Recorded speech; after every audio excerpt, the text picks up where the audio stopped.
بسم الله الرحمن الرحيم.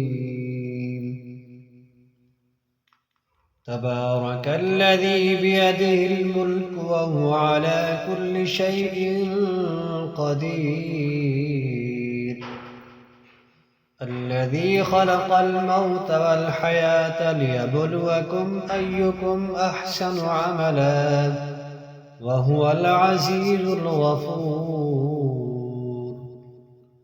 الذي خلق 7 سماوات طباقا ما ترى في خلق الرحمن من تفاوت، فارجع البصر هل ترى من فطور،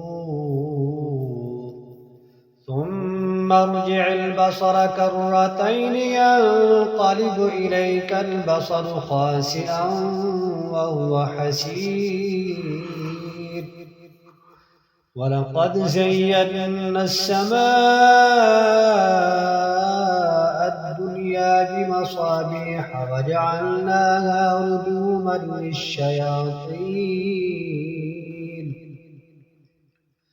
هجوما للشياطين وأعتدنا لهم عذاب السعير، وللذين كفروا بربهم عذاب جهنم وبئس المصير. إذا ألقوا فيها سمعوا لها شهيقا وهي تفور، تكاد تميز من الغيظ كلما ألقي فيها فوج سألهم خزنتها ألم يأتكم نذير، قالوا بلى قد جاءنا نذير، فكذبنا وقلنا ما نزل الله من شيء إن أنتم إلا في ضلال كبير، وقالوا لو كنا نسمع أو نعقل ما كنا في أصحاب السعير،